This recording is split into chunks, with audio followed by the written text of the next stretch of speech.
At 72, I woke to a flood of bank alerts on my phone. In just 8 minutes, my entire life savings of $225,000 was gone. The night before, my son had handed me a glass of lemonade with a smile I thought I could trust. I lay there frozen, the taste still lingering, as a truth too heavy to bear settled in my chest. I had no idea that drink was the start of something that would break more than my bank account, and what came next would change my family forever. It started the moment I reached for my phone on the nightstand. The screen was lit with a row of unread text messages from the bank, each one colder than the last. The first said a transfer of $45,000 had been made from my account. The next, 60,000 more. By the time I reached the final alert, my chest felt tight. $225,000 gone. The timestamps showed it had all happened within 8 minutes, in the middle of the night, while I was asleep. For a moment, I just stared at the numbers. My heart pounded so hard I could hear it in my ears, a heavy drumbeat that made my hands shake. I could feel a chill moving through me, from my shoulders down to my fingertips. It was like my body understood before my mind could catch up. I sat there on the edge of my bed, the light from the phone casting long shadows on the walls, wondering how something so unreal could feel so final. I tried to tell myself it had to be a mistake. Maybe it was fraud. Maybe the bank would fix it in the morning. But the pit in my stomach was too familiar, like the feeling you get right before bad news changes your life. And then my mind went back to last night. It had been ordinary, almost pleasant. Derek came by around dinner time. I had made a simple meal, roasted chicken with vegetables, the kind he used to love when he was a boy. He was in a talkative mood, going on about some new business opportunity. He talked fast, almost too fast, like he wanted me to catch his excitement before I had time to question it. Somewhere between clearing the dishes and sitting down in the living room, he offered to make me a glass of lemon water, said it would help me sleep better. I remember thinking it was sweet of him, even though it was unusual for him to fuss over me like that. I told him I usually drank tea at night, but he insisted, handing me the glass with a smile that reached his eyes, just enough to make me take a sip without another thought. We talked about small things, the weather, a memory from when he was little, until I started feeling heavier than usual. My eyelids felt like they were being pulled down by invisible weights. I excused myself, saying it had been a long day. Derek gave me a quick hug, said he'd lock up on his way out. Now, sitting in my bed with my phone in my hand, that moment came back sharp and uninvited. The way he had glanced at my phone earlier in the evening when I set it down on the counter. The small, almost imperceptible pause before he handed me the lemon water. The way his questions last night had felt off, casual on the surface, but digging into details about my routine, when I usually go to bed, where I keep important documents. I shook my head, refusing to go further down that path. Derek was my son, my only son. I had always been there for him through every misstep, every failed plan. He knew I wasn't rich by any stretch, but I had enough to live comfortably in my retirement. He also knew exactly how much losing that money would mean. But as I sat there, my thumb hovering over the bank's customer service number, the images from last night wouldn't let go. The faint creak of the hallway floorboards, sometime after I went to bed. The soft light spilling under my bedroom door for a moment before it disappeared. I had told myself it was nothing. Now I wasn't so sure. The phone vibrated in my hand again, pulling me out of my thoughts. Another message from the bank. This one was different. It simply read, "If you did not authorize these transactions, please contact us immediately." I swallowed hard and dialed. My voice sounded strange, detached, as I spoke to the representative, confirming transaction after transaction, all made from my device, all securely authenticated. The words barely made sense. How could I have approved them in my sleep?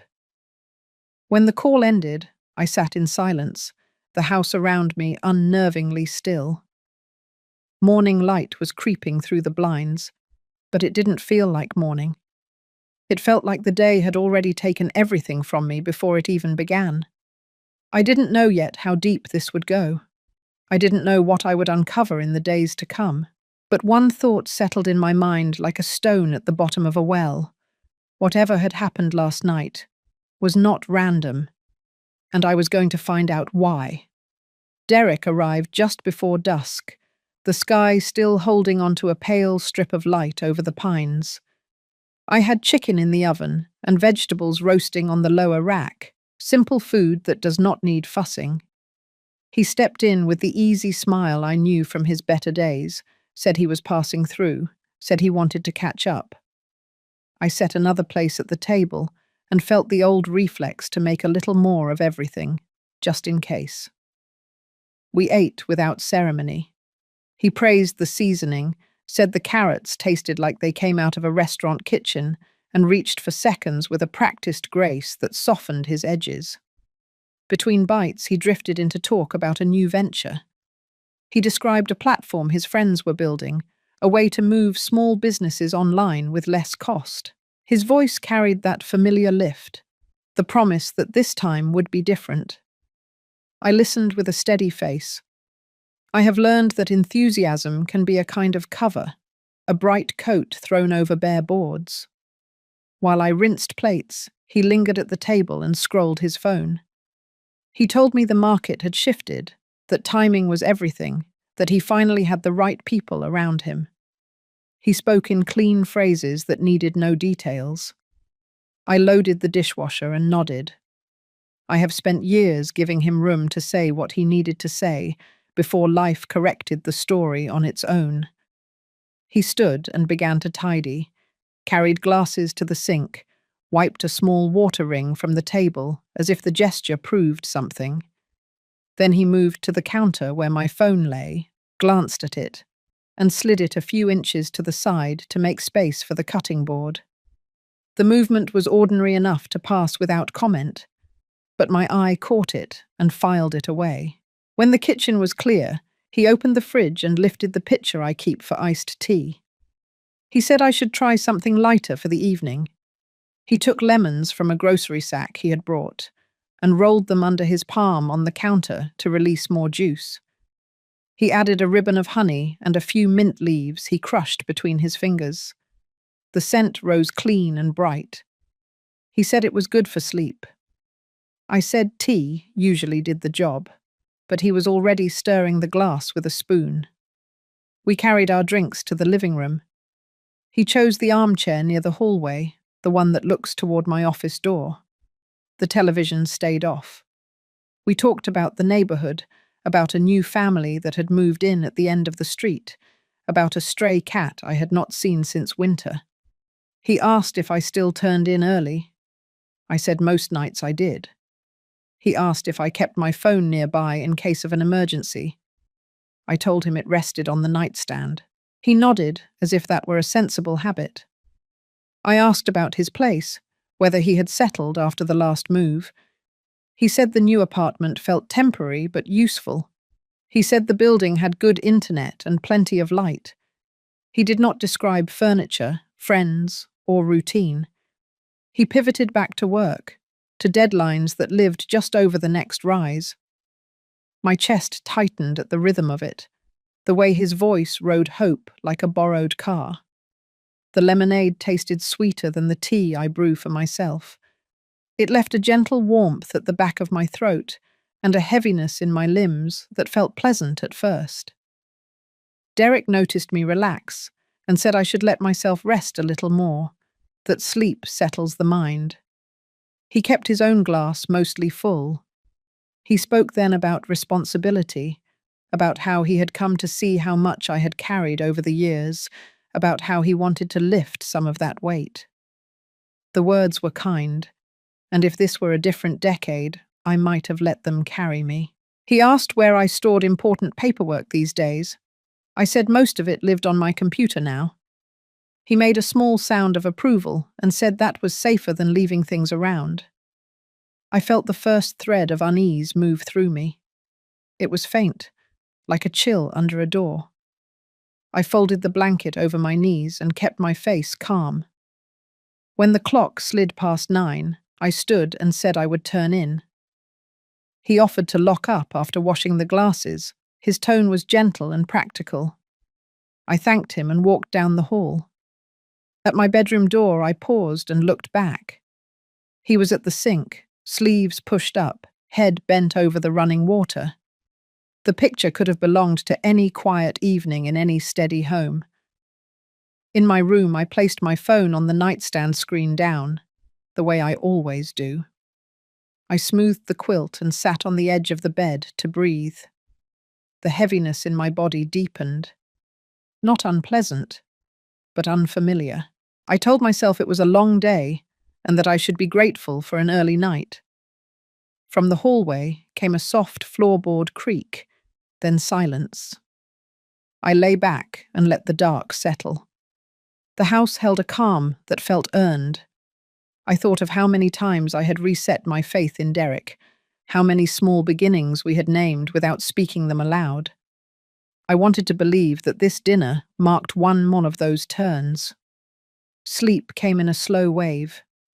The last thing I remember was the cool ring of condensation left by my glass on the coaster, and the faint hum of the refrigerator down the hall. The quiet felt honest. It would take only a few hours to learn what that quiet had been hiding. That night, the air in my bedroom felt heavier than usual, as if the walls had pulled closer. I slid under the quilt, the faint sweetness of the lemonade still on my tongue, and waited for my body to settle. The weight in my limbs was deeper now, not the clean weariness of a day spent working in the garden, but something thicker, like I had stepped into water up to my chest. The house was quiet except for the small hum of the refrigerator down the hall. I heard the front door latch click softly, but it did not open. Then a muffled creak from the old pine floorboards outside my room. They have always been honest boards, giving away every step, and I knew exactly where that sound came from. I told myself Derek was locking up, maybe checking the windows, but the rhythm of the steps was slow, measured, as if he were listening for something. Through the slit under my door, a faint wash of light broke the darkness. It flickered once, then steadied. My mind reached for the familiar.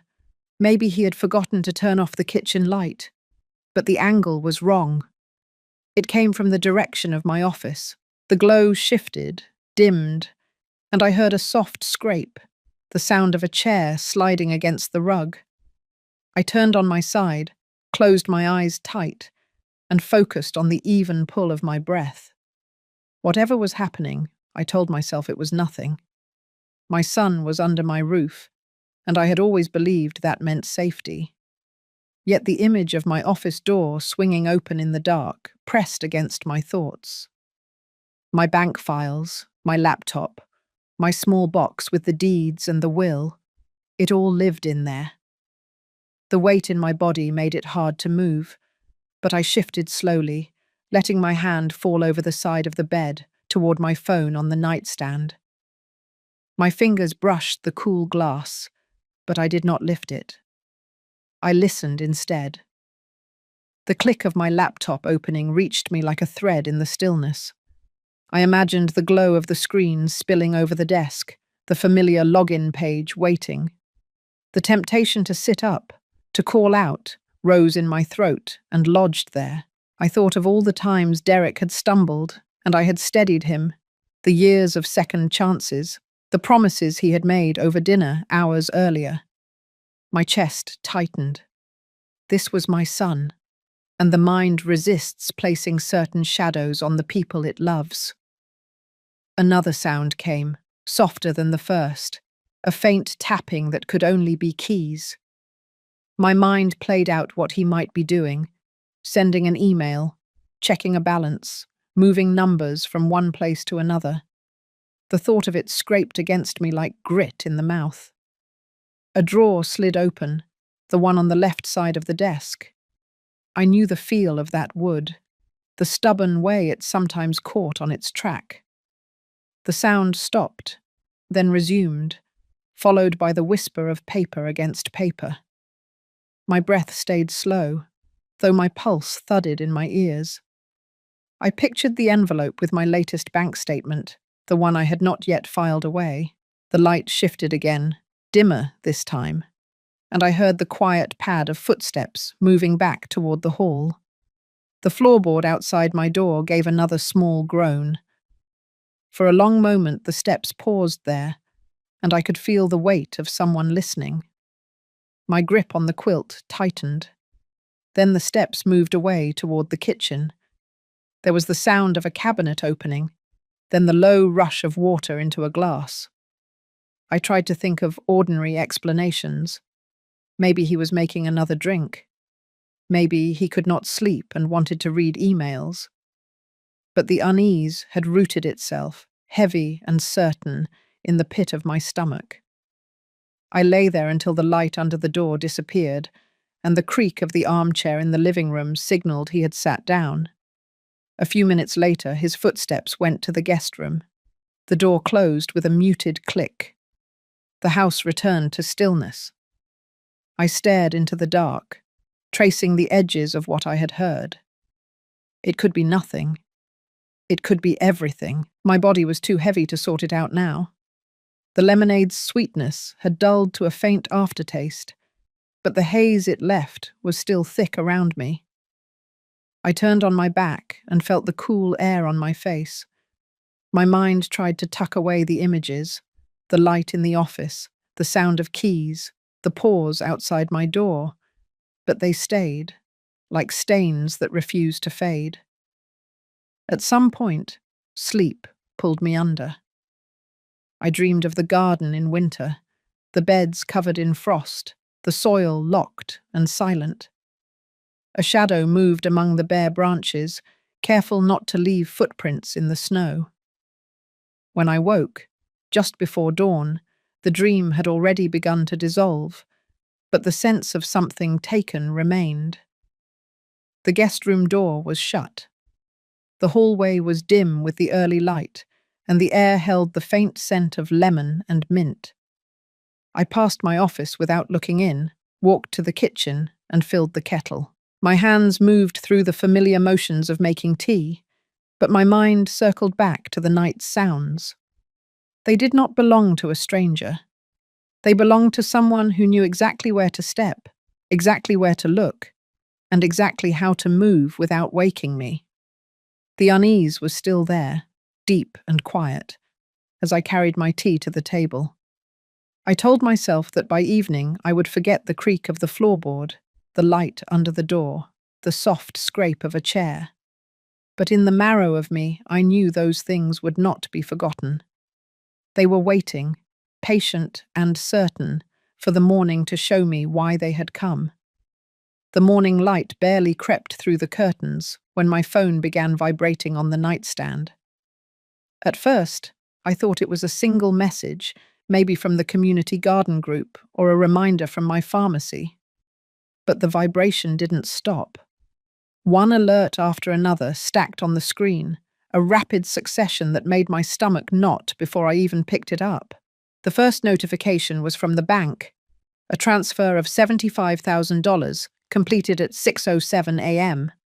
Another for $50,000, time-stamped 2 minutes later.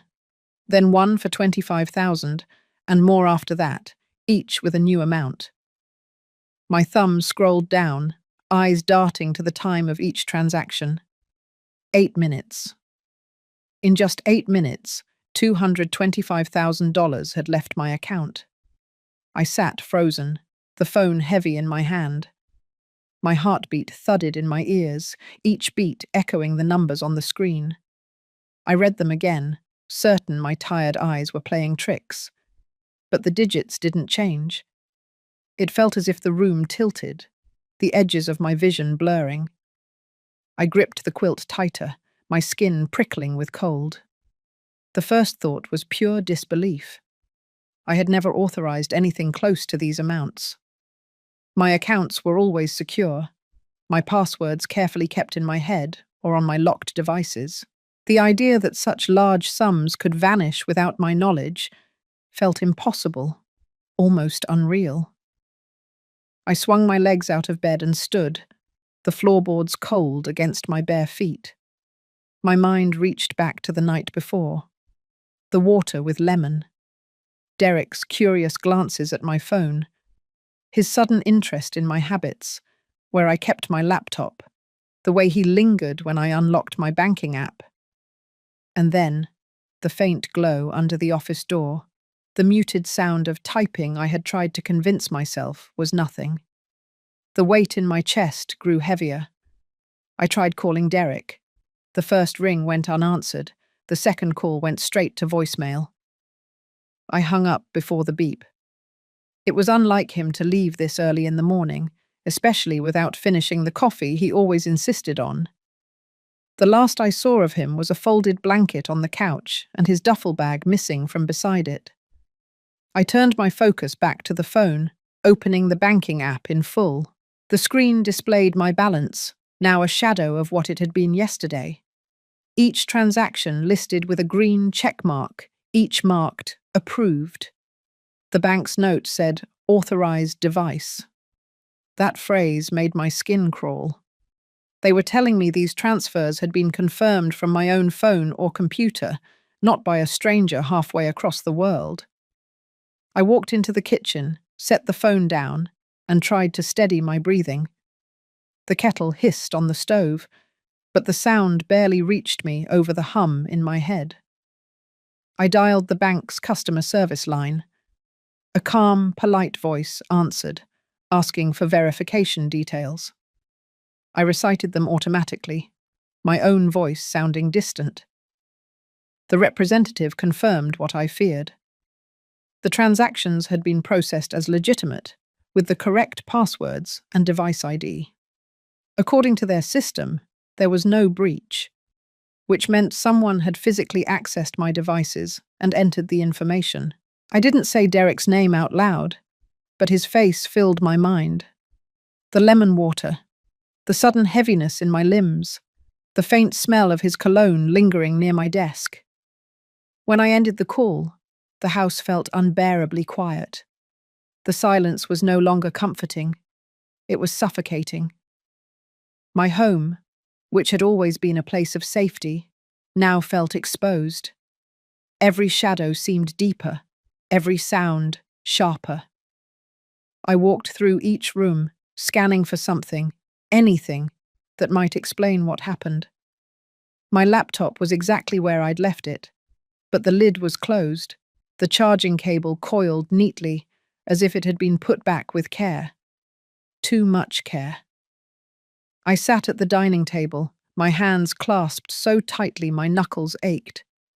The disbelief was still there, but it was beginning to fray, making way for something else. A slow, creeping anger. Not the kind that bursts all at once, but the kind that settles deep, feeding on each new piece of understanding. The phone buzzed again. Another message from the bank, this time noting that all outgoing transfers for the day had been halted due to unusual activity. I stared at the words, unsure whether to feel relieved or more violated. The damage was already done. It struck me then that this wasn't a random crime. It was deliberate. Someone knew how to get into my accounts, someone who had enough access to my life to bypass every safeguard I had. And there was only one person who had been here, under my roof, within arm's reach of my belongings, just hours before the money vanished. I pressed the phone to my chest and closed my eyes, forcing my breath to slow. I wasn't ready to say the words yet, but deep down, the truth was already forming. The next step would not be panic. It would be careful, deliberate. Whatever came next, I would be the one to decide how it played out. I stayed at the table for a long time, the untouched tea cooling beside me, my gaze fixed on the morning light stretching across the floor. Each minute that passed made the picture clearer, and with it, my resolve. Something had been taken from me, but I wasn't going to let that be the end of the story. By late afternoon, the sunlight had shifted into that pale gold that makes everything look softer than it really is. I sat at my kitchen table with my laptop open, not to scroll through recipes or watch the gardening videos I liked, but to comb through every inch of my financial history. The screen reflected my face back at me, tired but sharper now, the fog of disbelief replaced by a measured focus. I started with the most recent week. Each entry was familiar until the transfers from that morning, but there were smaller movements too, little withdrawals that had slipped by unnoticed in the noise of everyday life. 35 here, 100 there, tucked between grocery store charges and utility payments. They went back 2 months, always on days when I had been distracted, away from home, or at the community centre for volunteer shifts. My hand hovered over the trackpad. That meant whoever did this had been preparing for weeks, testing the waters before the big grab.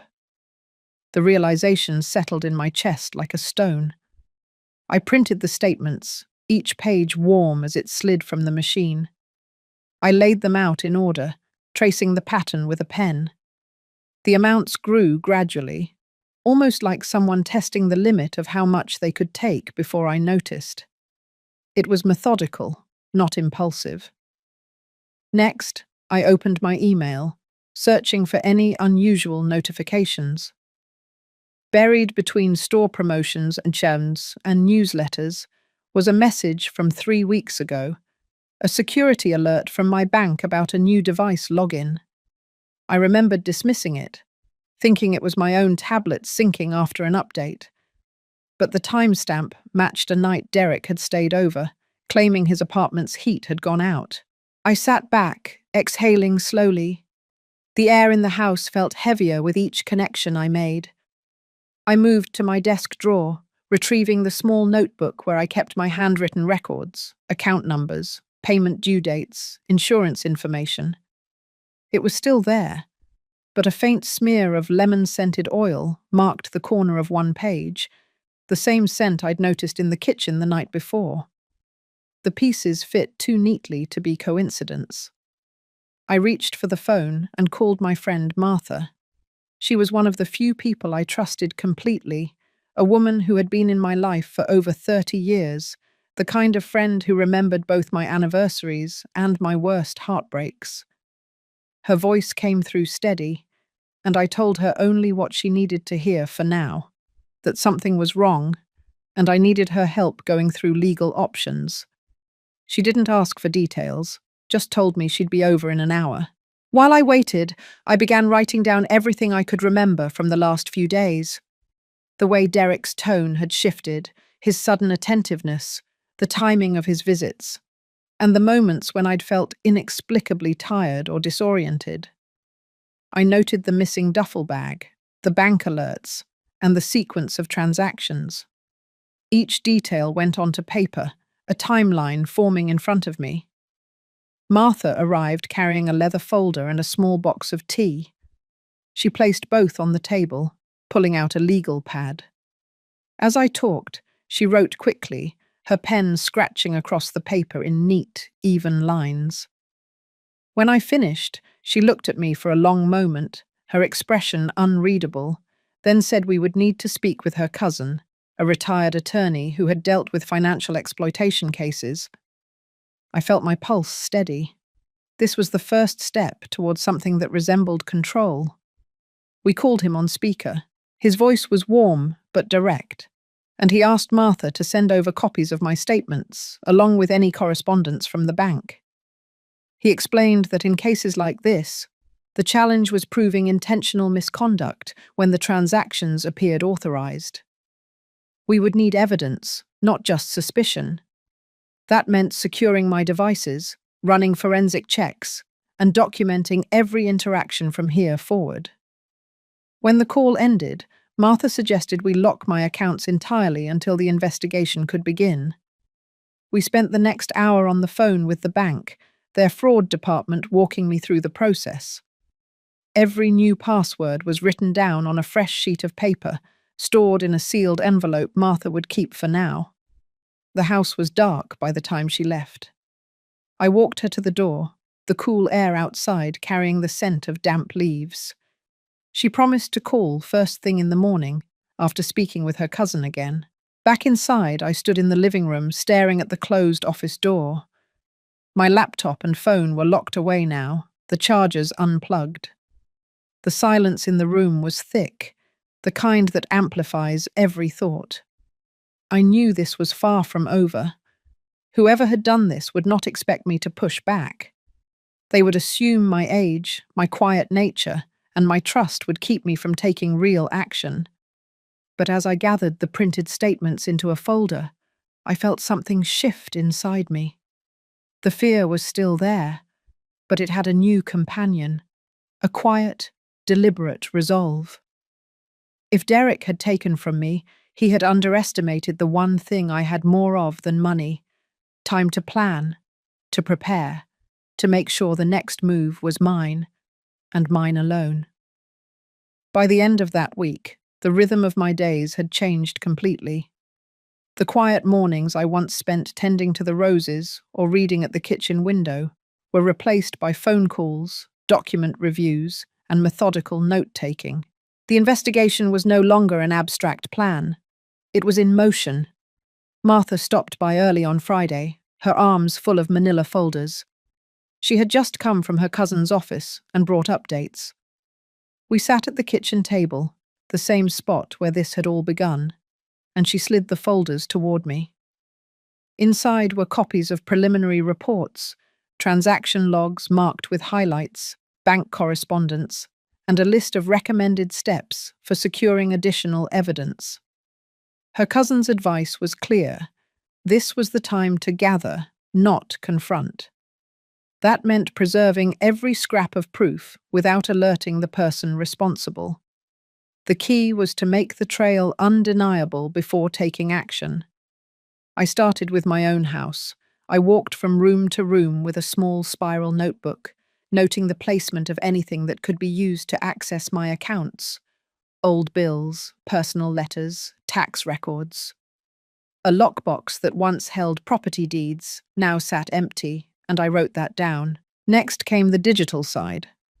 My phone had been checked for remote access, but my home computer had yet to be fully examined. Martha's cousin arranged for a technician he trusted to stop by the following afternoon. Until then, I left the device unplugged in my study, the door closed and latched. As the day went on, I found myself watching the clock more than usual. Derek had not called all week. That absence spoke louder than his usual empty chatter. It meant he was waiting, perhaps hoping I would say nothing and simply accept what had happened. I made tea and settled at the table again, this time with my calendar. I began marking every date tied to suspicious activity: the odd bank alerts, his overnight stays, and the afternoons when I had been out. The pattern grew even clearer. Each larger withdrawal was made within 24 hours of him being in the house. By mid-afternoon, Martha returned from running errands. She placed a small envelope on the table, photos she had quietly taken of Derek's car parked near a branch of my bank earlier in the month. They were time-stamped. I slid them into one of the folders without comment. The next morning, the technician arrived. He was a quiet man with silver hair and a habit of narrating his work under his breath. I let him into the study and stayed nearby, listening as he explained that my computer had been accessed remotely 3 separate times in the past month. Each instance aligned almost perfectly with suspicious transactions. He printed a report and left a copy for me, his parting words calm but certain. Whoever had done this was not guessing at my information.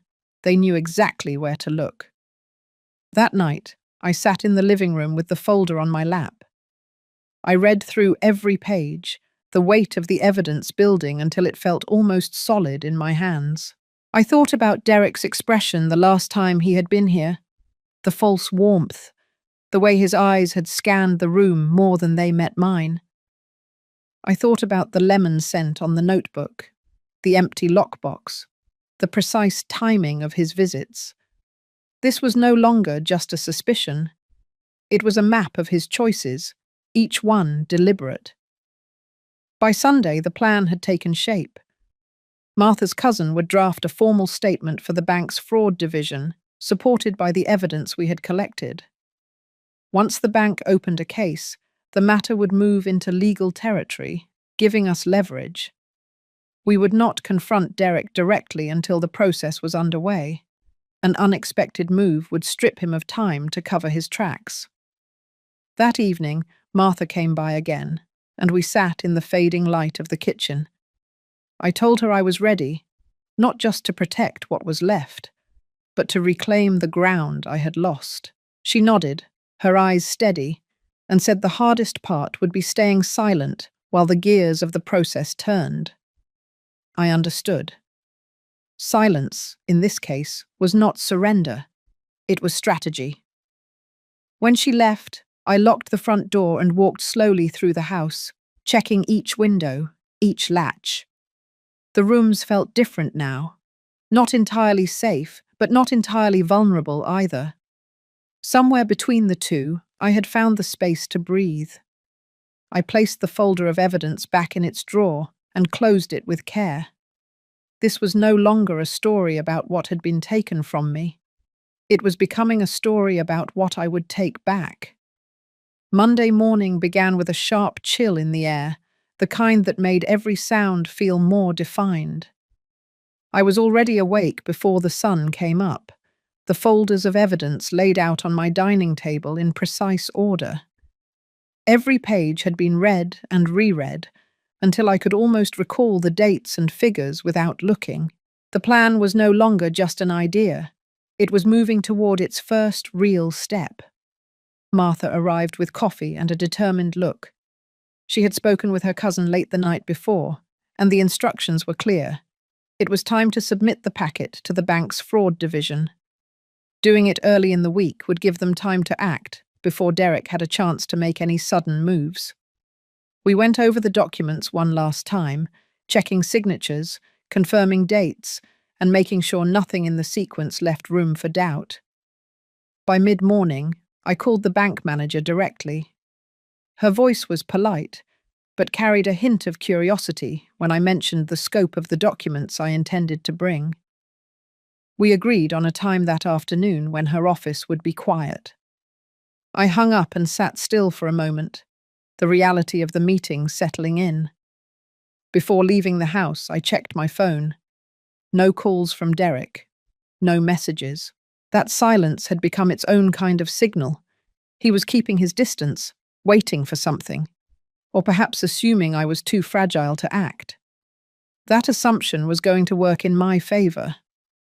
Martha drove us to the bank. The building loomed ahead, glass catching the winter light, every reflection feeling sharper than usual. Inside, the manager greeted us warmly and led us to her office. I placed the folders on her desk without unnecessary explanation. She opened the first one and began scanning the pages, her brow tightening slightly as she read. Every few minutes, she would glance up at me, then return to the documents.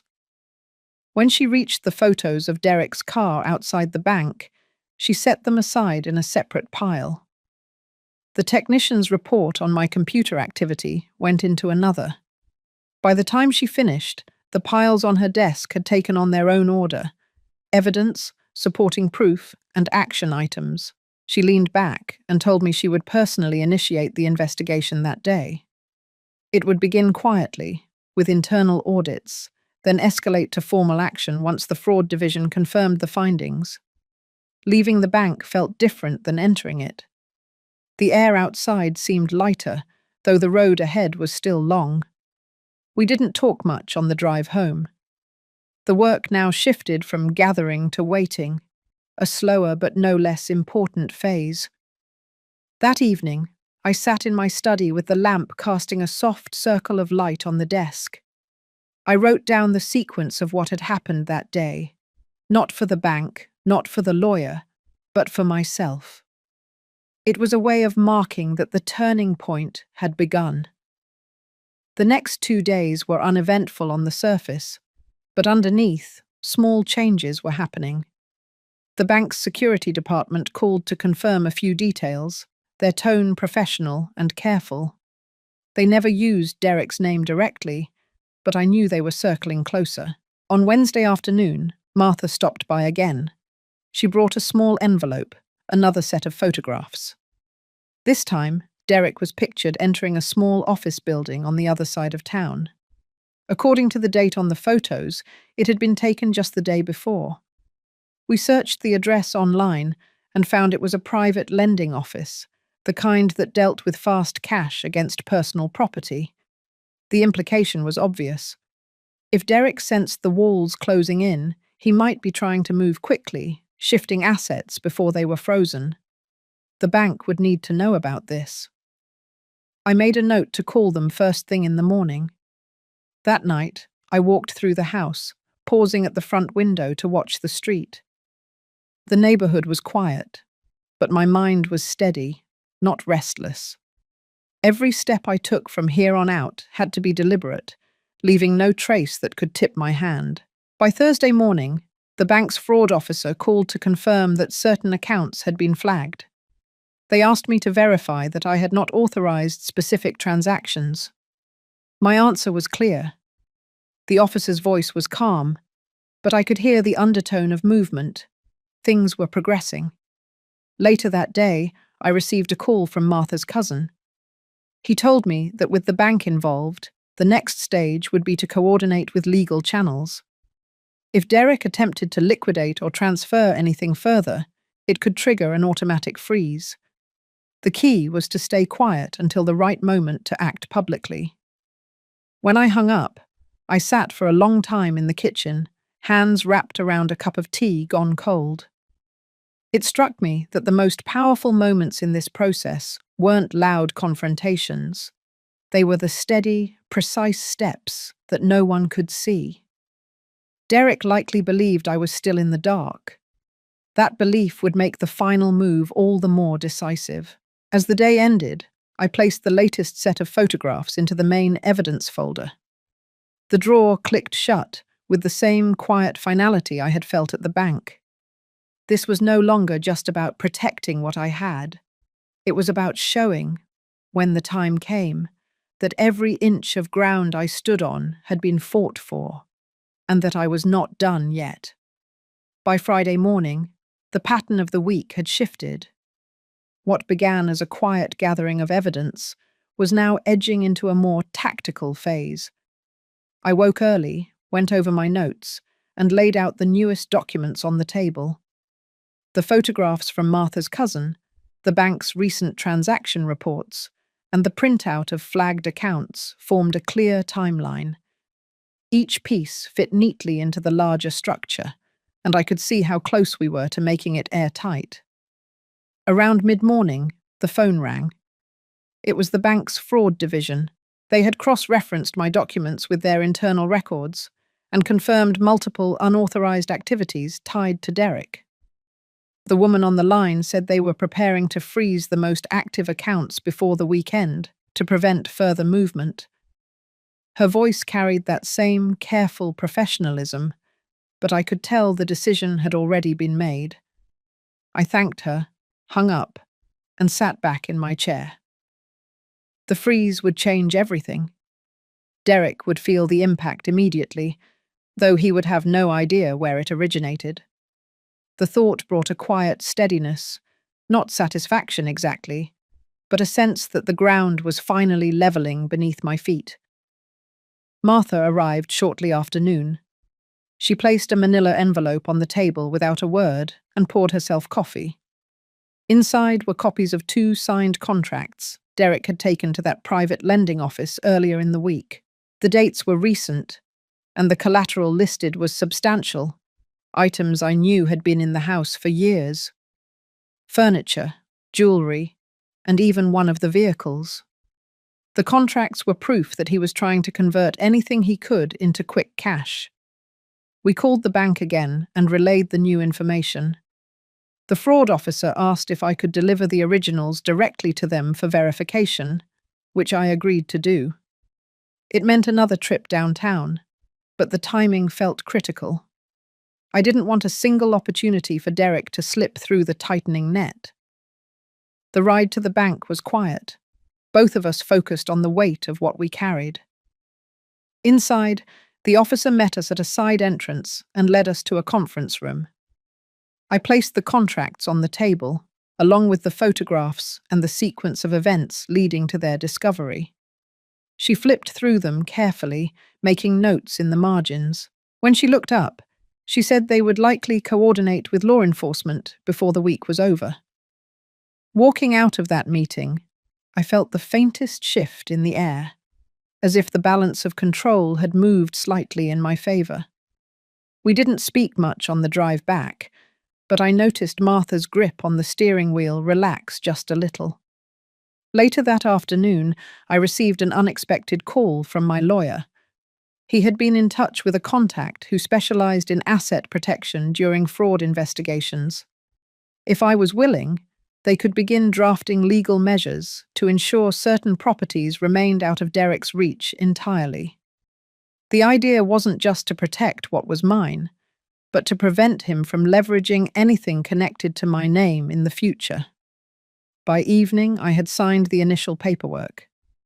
It was a set of instructions outlining which assets were to be shielded under a trust, with clear clauses that would prevent transfer without my explicit consent. The lawyer said it could be filed immediately and would become effective as soon as it was recorded. The house was quiet that night. I moved slowly through the rooms, noticing the details that had always been there. The curve of the banister, the worn edge of the kitchen table, the framed photographs along the hallway.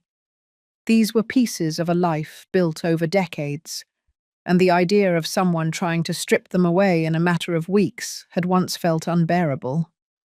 Now, with each careful step, I understood that the fight was no longer about loss, it was about preservation.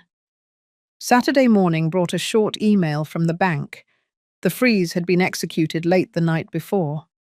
Multiple transactions had been stopped in progress, including a large withdrawal Derek had attempted. I read the message twice, feeling a calm certainty settle in. It wasn't the end, but it was the first visible crack in his plans. Martha came over with fresh bread from the bakery, and the quiet satisfaction of someone who had just heard the news. We sat at the table, tearing pieces of bread, not needing to speak much. The silence between us carried more meaning than any hurried conversation. The rest of the weekend was uneventful on the surface. Derek didn't call, and there were no unexpected visitors. But I knew the stillness was temporary. He would soon realize something had shifted, and when he did, the real confrontation, silent or otherwise, would begin. On Sunday night, I gathered all the documents into a single binder. The evidence, the bank reports, the legal filings, everything was in chronological order. I placed it on the shelf beside my desk, its weight both literal and symbolic. This was the story as it had unfolded, a record of every step taken to protect what mattered. The week ahead would carry its own challenges, but for the first time in months, I felt anchored. The path forward was no longer clouded with uncertainty. I had taken the quiet route, the deliberate one, and in doing so, I had ensured that the next move would be mine to make. By Monday morning, the quiet tension that had settled over the house felt heavier. I woke before the sun, made coffee, and stood by the kitchen window, watching the pale light creep across the lawn. The weekend had been still, but I knew it was the kind of stillness that comes before a storm. Derek would have discovered the account freezes by now, and it was only a matter of time before his reaction reached my doorstep. I kept myself busy, checking the binder of documents one more time, making sure every page was in order.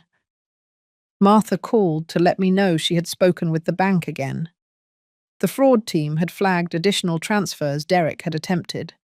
This time through smaller accounts he must have thought were invisible. They were blocked just as quickly, which meant he was likely scrambling for alternatives. By mid-morning, the phone rang. This time it was my lawyer. He said Derek's attorney had reached out, asking for a discussion to avoid what he called unnecessary complications. The phrasing was careful, almost polite, but I knew it was an opening move to gauge what I knew. My lawyer suggested we wait before responding, giving Derek more time to stew in the uncertainty. I agreed. Around noon, Martha came over with lunch. We ate at the dining table, both of us aware that it might be the last truly calm meal for a while. She asked if I was prepared for him to show up unannounced, and I told her I was. The security cameras were working, the locks had been changed, and every critical document was out of the house. If he came, there was nothing here he could take. The knock came just after 3 in the afternoon. I didn't move right away, letting the sound echo once, then twice. When I finally opened the door, Derek stood there, his expression tight, eyes scanning the hallway behind me as if expecting to see someone else. He didn't step inside. Instead, he leaned against the frame and launched into a low, controlled tirade about misunderstandings and overreactions. I let him talk. The more he spoke, the more he revealed. He mentioned specific account numbers, transactions, and even the private lending contracts Martha had found. That slip told me he knew exactly how deep we had gone into his activities. It also told me he was worried. When he finally paused, I told him calmly that any further discussion should go through our lawyers. His jaw tightened, and for a moment I thought he might push past me. But then he stepped back, muttering something about family loyalty, and walked down the path to his car. I watched him drive away, feeling a strange mix of relief and anticipation. The confrontation had been brief, but it had confirmed what I needed to know. He was off balance. That evening, my lawyer called again. He had just received an email from Derek's attorney proposing a private meeting later in the week. The offer included vague promises of mutually beneficial resolutions and a request to avoid involving law enforcement. I could almost hear the desperation behind the formal language. We agreed to hold off on any reply until after the bank finalized its cooperation with the fraud unit. The next day, I met with the asset protection specialist in person. We went over the trust documents line by line, ensuring there were no gaps Derek could exploit. By the time I left the office, the trust was officially recorded, and every major asset I owned was locked beyond his reach. The relief was quiet, almost invisible, but it was there. That night, as I sat in the living room with the binder open on my lap, I thought about how quickly the ground had shifted. Just weeks ago, Derek had been operating with complete confidence, certain he could move pieces around without me noticing. Now, every one of his steps was being tracked, blocked, and documented. The shift wasn't loud or dramatic, but it was irreversible. 2 days later, my lawyer forwarded me a set of bank statements from the fraud division. They showed Derek's accounts in near stasis, no significant withdrawals, no large deposits, only small, nervous transactions that looked like someone testing for weaknesses. Each one failed. By Thursday evening, I knew the next move would be mine. The binder was complete, the trust was in place, and the bank had aligned with the investigation. Derek could circle, threaten, or stall, but the reality was set. He no longer had access to what he thought he controlled. The house was quiet again that night, but this time, the quiet felt different. It wasn't the stillness before a storm. It was the stillness after the tide has turned. I sat in that quiet, letting it settle in, knowing that the real weight of what had been done would take time to show. And when it did, there would be no mistaking where the balance of power now rested. By Friday morning, the air felt charged, as if the entire week had been leading to this point. My phone buzzed just after sunrise with a text from my lawyer. Derek's attorney had sent a draft proposal overnight. I read it twice. On the surface, it looked like an attempt at reconciliation, but the language was riddled with vague conditions, hints of shared liability, and requests to restore familial harmony without external interference. It was an effort to lure me into undoing the protections I had put in place. I brewed a pot of coffee and sat at the kitchen table, the proposal open on my tablet. Every line was designed to look generous while subtly shifting control back to Derek. He wanted me to believe he was willing to walk away from the tension if I simply returned certain assets and ceased further inquiries. It was a performance, and like any performance, it revealed more than it concealed. Martha came by mid-morning, bringing her usual calm energy. She read through the document in silence, then set it down and shook her head. We both knew this was Derek's way of testing whether I was still hesitant to take things further. If I so much as entertained the proposal, he would use it as leverage. I told her I intended to respond, but only through my lawyer, and only after the fraud unit had issued its findings. Later that day, I met with the lead investigator at the bank. We sat in a private conference room, the blinds drawn. She laid out the full report, and it was more thorough than I expected. The pattern of withdrawals, the timing of transfers, the linked accounts, all of it formed a clear picture of deliberate misappropriation. They had also uncovered evidence of accounts in other states, which suggested Derek had been moving funds for far longer than I had suspected. By early afternoon, I was back home, sifting through my notes, aligning them with the bank's report. Every page I compiled felt like another brick in a wall Derek would not be able to climb over. My lawyer called again, his tone steady. He advised we prepare a counter-proposal, not to accept any terms, but to make it clear we were in full control. The counter would be short, precise, and leave no room for negotiation outside legal channels.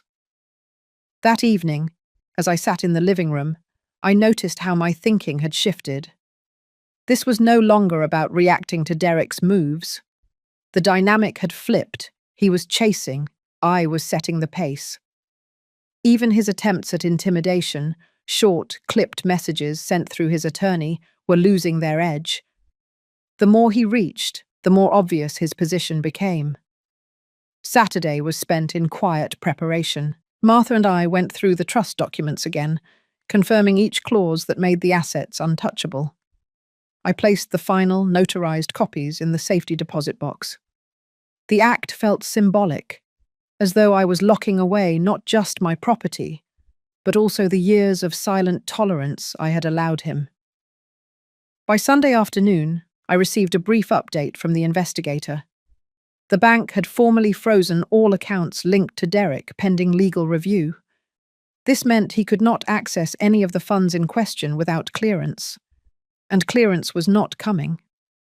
The message was clear, even without being said outright. He was cornered. That night, as the house settled into its usual quiet, I stood by the window looking out at the darkened street. My reflection stared back, steady and unflinching. The woman who had once ignored the signs, who had allowed her own space to be quietly diminished, was no longer here. Every choice I had made in the past 2 weeks had built a structure Derek could not see until it was too late. The phone buzzed one last time before I went to bed. Another message from my lawyer, confirming that the counter-proposal had been sent. It contained no openings for negotiation, no hints of compromise, just a firm statement of facts, backed by the documents and the investigation. The next move, if there was one, would have to come from Derek. And for the first time, I felt no dread about what that move might be. The shift was complete. I no longer felt like I was waiting for the storm. I had become the one setting the weather. Monday began with a stillness that felt deliberate, as though the world itself was holding its breath. The bank investigator had confirmed over the weekend that all linked accounts were frozen, but now the effect of that decision was starting to ripple outward. By mid-morning, my lawyer forwarded an email from Derek's attorney, this time stripped of the overconfident tone that had marked earlier messages. It was brief, almost clipped, requesting a clarification of my position and hinting at a willingness to consider alternative resolutions. I didn't need to read between the lines. Derek was feeling the pressure. Without access to the funds, without the ability to maneuver financially, he was cornered in ways that were both practical and personal. This was no longer about just money. His image, the one he cultivated so carefully among his peers, was starting to fracture. Martha came over just after lunch with a folder of documents we had compiled over the last few weeks. She had labelled every section clearly, highlighting the most damaging pieces of evidence in the bank's report. As we reviewed them together at the kitchen table, I could see the framework of the case becoming more defined. Every transaction, every paper trail told a story, and the story was not one Derek would want told in public. By late afternoon, my lawyer called with a development that sharpened the entire picture. The fraud unit had formally escalated the matter to the district attorney's office. That meant it was no longer just a civil dispute. There was now the potential for criminal charges, depending on how the DA's review unfolded. I listened in silence as he explained the next steps. It was clear that the balance had shifted even further in my favor. That evening, I sat alone in the den, the documents spread out in neat stacks on the low table. I thought about the arc of the past month, from the first signs that something was wrong, to the quiet gathering of evidence, to this moment where Derek's control had slipped entirely. The contrast was stark. A few weeks ago, he had been certain of his position, speaking through intermediaries as though I were already sidelined. Now, he was reaching, grasping for any path that would stop the momentum against him. But there was no path. Not anymore. The following morning, the DA's office requested a formal interview. My lawyer arranged the meeting, and by noon I was in a conference room at the courthouse, answering precise, methodical questions from the assistant district attorney. Every answer I gave was backed by documented proof, and every time I produced a copy of a statement or a notarized record, I could feel the case solidify further. When I left the courthouse, the air felt sharper, the sun brighter. The steps I had taken, quiet, deliberate, measured, were no longer just protective. They were decisive. The situation had crossed a line that Derek could not uncross. Back home, I found a letter in the mailbox. It was from Derek, not his lawyer. The handwriting was rushed, the tone wavering between apology and veiled accusation. He claimed he had acted under misguided advice, that he had never intended for things to escalate. There were no direct admissions, but the defensiveness in his words said more than any confession could. I set the letter aside. It was too late for him to rewrite the past. That night, I placed the final copy of the DA's intake report in the same safety deposit box where the trust documents were stored. As I locked the box, I felt a quiet certainty settle over me. The process was far from over, but my position was no longer in doubt. Derek's reach had been cut off, his influence dismantled piece by piece, not by confrontation, but by precision. The days ahead would be about resolution, but not reconciliation. I had learned too much to step back into the old patterns. And as I closed the door to the bank vault and stepped back into the cool evening air, I knew that whatever came next, I would meet it on my terms.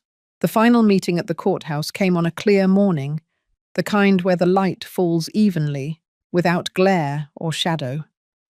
I sat beside my lawyer as the assistant district attorney summarized their findings.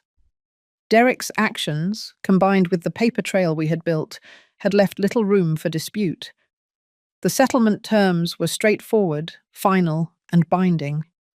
He would withdraw all claims, restore full control of the property and accounts to me, and issue a written statement relinquishing any future interest. There was no triumph in the moment, only a quiet confirmation that the ground beneath me was steady again. Derek avoided looking in my direction, his shoulders set in the rigid posture of someone holding back words they know will change nothing. His attorney handled the signatures, the passing of copies, the formal acknowledgements. It was over in less than an hour. Back home, I walked through each room slowly, touching the edges of the furniture, the frames on the walls. The house felt different now, not because anything had been moved, but because it was no longer a place I might lose. The weight that had been pressing on me for months was gone, replaced by a calm clarity. Martha stopped by in the afternoon. She carried no files this time, only a bottle of tea and a bag of fresh rolls from the bakery. We sat at the kitchen table, and for the first time in weeks, our conversation had nothing to do with lawyers or evidence. She told me about her granddaughter's school play, and I told her about the garden project I had been planning for spring. There was relief in speaking of ordinary things. Later, I opened the safety deposit box again, but this time it was not to secure anything. It was to take out the trust documents and review the language one last time. Everything was in order, the provisions clear. When the time was right, the assets would pass into the hands of the foundation I had established quietly months ago. The focus would be on education and practical support for women rebuilding their lives after financial or personal loss. That was the legacy I wanted, not a contested will or a family divided by resentment. As evening settled, I brewed a pot of tea and sat by the window. The neighborhood was quiet, the street lamps casting soft pools of light on the pavement. I thought about the path that had brought me here, the decisions made in silence. The careful steps taken when speaking too soon would have weakened my position. It would have been easy to let anger define these months, but that was never the choice I wanted to make. What mattered was reclaiming my place on my own terms, not proving a point to someone who had already shown me who they were. When I turned out the lights that night, the house seemed to breathe with me. Every lock was in place, every document secured, every plan aligned. The chapter was closed, not with spectacle, but with certainty, and that, I realized, was the best ending I could have asked for. Sometimes the hardest victories are the quiet ones, the moments no one else sees when you choose dignity over revenge. This story was not about winning in court or outmaneuvering someone. It was about refusing to let them rewrite who you are. If you've ever faced a situation where silence and patience were your greatest tools, you know the strength it takes. What matters most in the end is not that others recognize your victory, but that you walk away knowing you kept your ground, your values, and your peace.